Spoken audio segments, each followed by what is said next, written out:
Some quick background facts. My family and friends go on vacation together yearly. This has been a tradition since I was maybe 11 years old and I'm now 27. Each year my parents and the other family's parents alternate who plans and pays for the vacation. This year is our family friend's turn. I'm getting married in just a few weeks. We planned on going on our honeymoon towards the end of the year but have yet to put specific plans in place.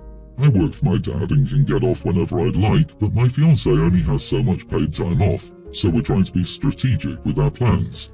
I told everyone I would likely have to skip the vacation this year because of my fiance's work situation and our honeymoon. Last week, my bonus dad came to me and told me he'd booked a room for me, and my girlfriend was more than welcome to come along too if she changed her mind, but that he was insistent on the family being together for the trip. Honestly, there's nothing that can beat the vacations we take. The places are great and the company is even greater. My sister is so busy these days and lives out of state, so I get to catch up with her. The family we travel with has 3 sons, some of my closest friends. Beyond all of that, you can't really beat an all-expenses paid holiday. I told my fiancée about this and she's furious I didn't immediately shut it down. I told her that we weren't required to do family activities constantly and that this could easily serve as part 1 of our honeymoon. We haven't started planning, so there are no real plans to derail, and we can have our actual honeymoon as a first anniversary celebration, since we weren't planning on going right after our wedding anyway. Am I the idiot? You are the idiot. The correct response was, I don't know, let me check with my fiancé first since we haven't set a date for the honeymoon yet. You need to pick your fiancé, who is your family now, over your natal family. If you can't figure out that you should include your fiancé in the honeymoon plans and that it should be something you decide together, then you're not ready to get married. No, the correct response would have been, I don't know, let me think about it. Then consult your fiancé. If your fiancé says no, don't tell your dad she said no, just say, I thought about it and no, I don't want to do that. Don't make your fiancé the bad guy. Instead, be her shield and be the leader of your new family unit. And it's perfectly normal to have your honeymoon away from family and in-laws. It made me cringe that OP says, honestly, nothing can beat the vacations we take. That poor fiancé. Or, like his bonus dad called her, that poor girlfriend, not fiancé.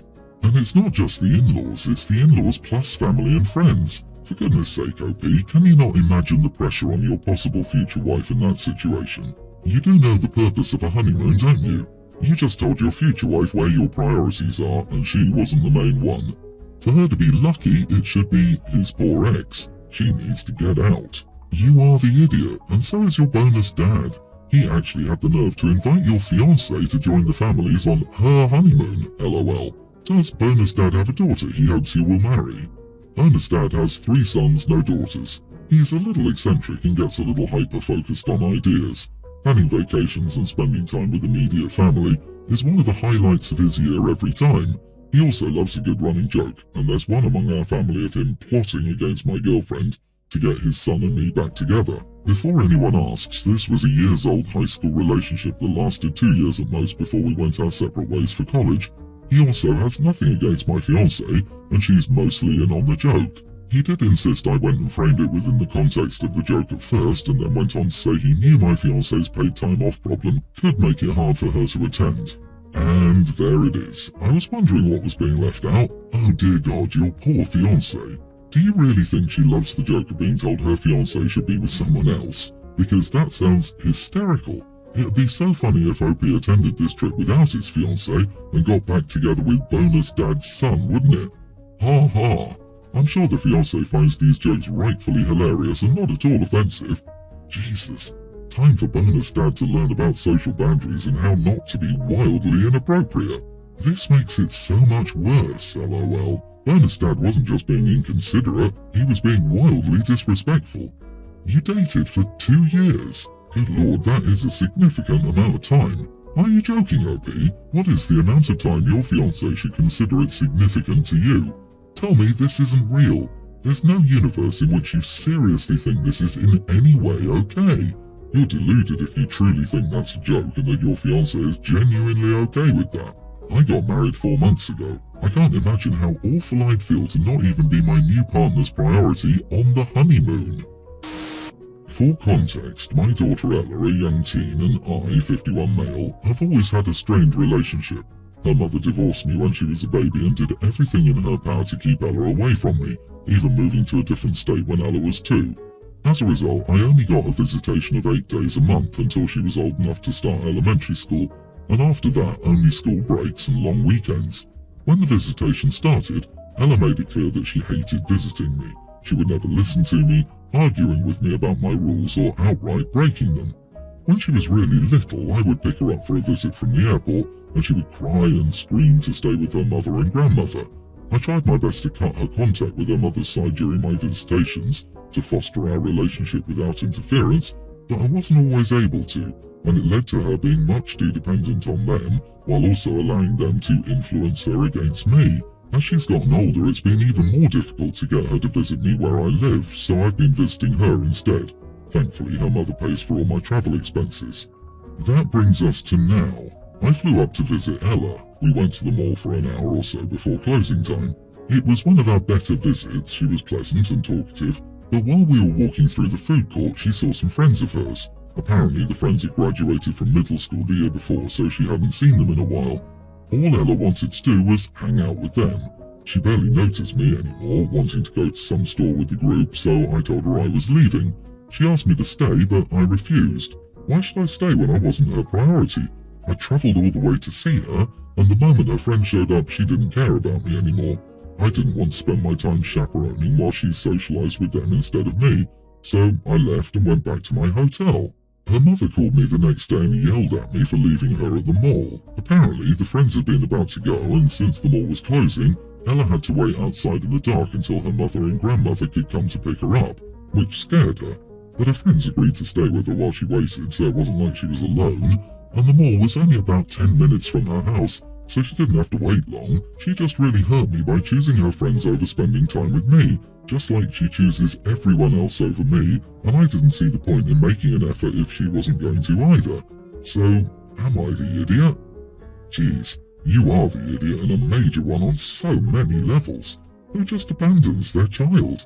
She wanted to be with her friends, and you at the same time. For goodness sake, she asked you to stay. You had a great opportunity to see your daughter with friends in her natural element, but you ruined it. You absolutely ruined that chance to show your daughter how much you care. You had a chance to cultivate your relationship, but instead, you got caught up in your feelings and acted like a petulant child. It's no wonder why your daughter doesn't like spending time with you. I think he did show his daughter how much he cares. She got the answer loud and clear. He doesn't. He cares, just only about himself. OP, why can't you or don't you pay for your travel to see your child? You say your ex did everything she could to keep Ella away from you, except she pays for your travel costs to visit. Sounds like she didn't keep the kids away from you. She's facilitating your relationship in a way that costs her money. What am I missing? Yeah, the ex was the evil and OP is innocent. She did everything to keep my daughter from me, even moving to another state. Boo-hoo. Then OP shows himself to be the true magician by pulling the disappearing act all on his own. OP, it's time to end the wallowing self-pity party, step up and be an engaged and loving father to the extent you can with the time you have. I'm a female teen on a travel team for soccer. Usually when I have a game I go with my dad, but this one is during spring break, so my dad, stepmom, brother, younger teen, and stepsister, tween, are here, and we came 2 days early and are staying 3 days late. I like my stepsister, but she's high maintenance. She has nightmares and wakes up screaming. My stepmom has to spend an hour every night putting her to bed. She has accidents at night and she acts like she's a toddler, not a tween.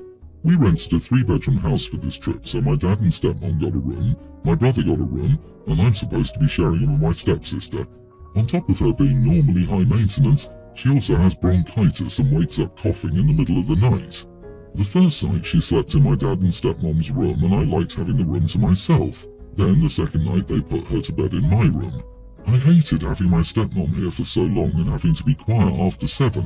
Her bedtime is 8, but at 7 they start bedtime stories and my stepmom lays down with her and rubs her back. And they want me to be quiet so she could calm down and go to sleep. I was FaceTiming my friend and ended up waking her up, so I told her to go to her mom, then I put all her stuff outside and locked the door. My mom took her to sleep with them and then came to yell at me the next morning because I didn't want to babysit her kid all night. She was going to take my stepsister and me out to eat and shop after my game, but she ended up skipping my game to take her instead. She ended up buying a tent and an air mattress for my stepsister and she's sleeping in their room, but my stepmom is still mad at me and my dad thinks I was rude and could have sucked it up for a few days. Am I the idiot for not sharing a room with my stepsister? Edit. I told my dad I didn't want to share with her. He said I could suck it up for a week and that she'll leave me alone. Not the idiot. All those things are your dad's and stepmom's problems, not yours. The purpose of the trip was for your gain. Your performance should not be impacted by dealing with all this other stuff. Also, if your little brother could get his own room, they should have ensured you had one. I disagree, OP, you are the idiot. I was on your side until you intentionally woke her, FaceTime in another room, and kicked all her stuff out and locked the door. You could suck it up for a week. I absolutely don't get this attitude of never sharing a room with siblings, even on trips. It's so normal to do it outside of the US. You guys are not being abused for sharing a room with a sibling. I always shared rooms and even beds with my brother too. The difference is he never woke me up. If her sister has such delicate needs as to need total silence after 7 PM, to have her back rubbed for an hour before bed, and to wake up still screaming throughout the night, she doesn't need to be sharing with a 15-year-old who's there to play soccer. OP needs to be able to sleep. I think OP clearly didn't care much for their younger stepsister and used every excuse she could think of to justify her rude behaviour. When your stepsister had trouble sleeping the night before, her mom kept her in her bed, so clearly no one at any point made you babysit the kid all night. You just didn't share a room. You didn't want to share a room, so you intentionally did loud activities while your stepsister was asleep. Then, when she inevitably woke up, you threw her stuff out into the hall and locked her out. Not wanting to share a room? Reasonable. Calling someone else high maintenance and then being the one to throw a childish hissy fit for not getting your way? Idiot behaviour.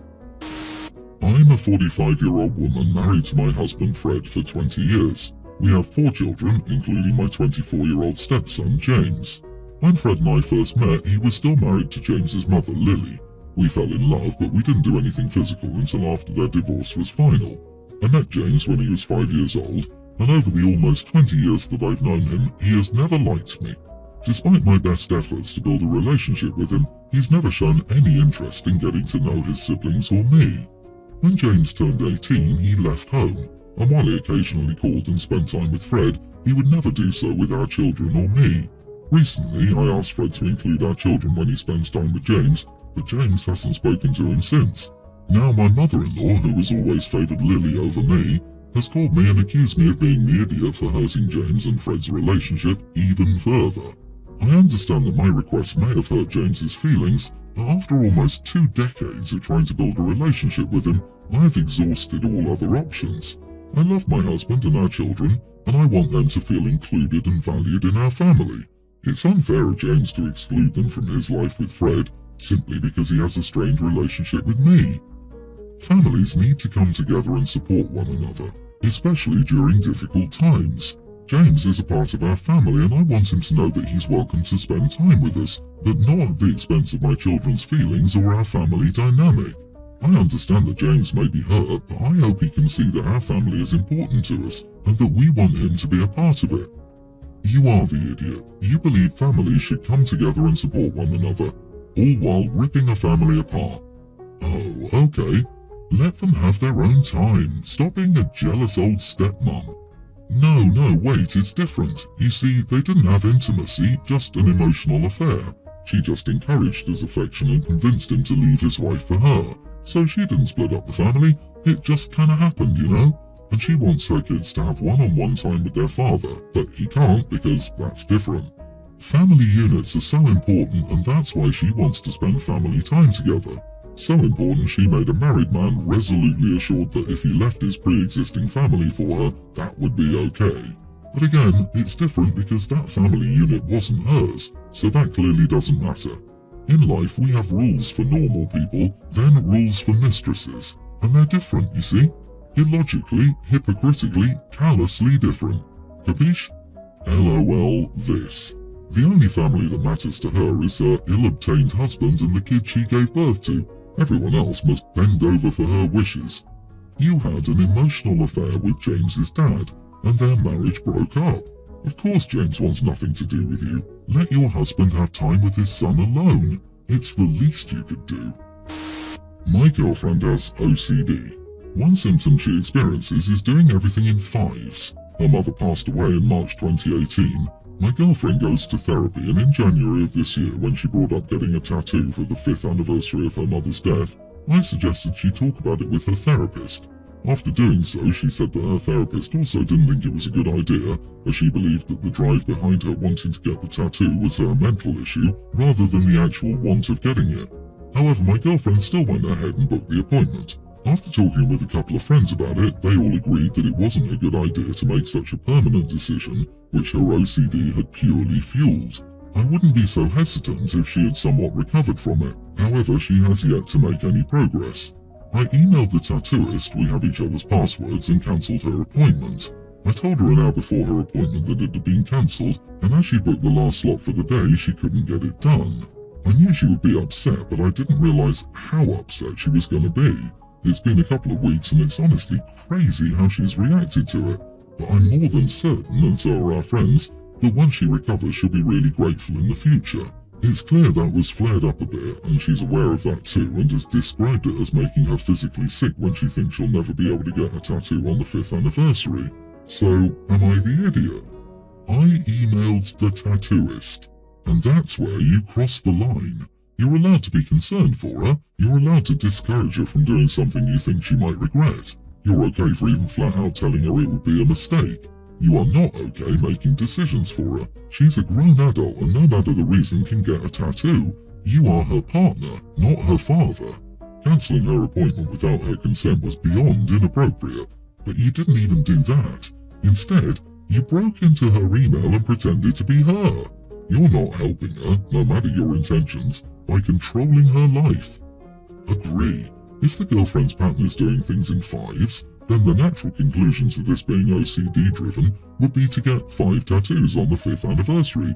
If that were the case, I'd be concerned. But it was 1 tattoo, not 5, and how does OP know what the therapist thinks of the tattoo? Is he going to therapy with her, or is the therapist telling him? If so, does the girlfriend permit this? There are so many red flags that OP is controlling. Yeah, you are the idiot, OP, and you need to educate yourself better, and she should dump your butt at 05:55 AM on May the 5th and be done with you. It's not your body nor your brain, and honestly none of your business. This was for her mother, and tattoos can be covered or removed if needed. She deserves a better partner.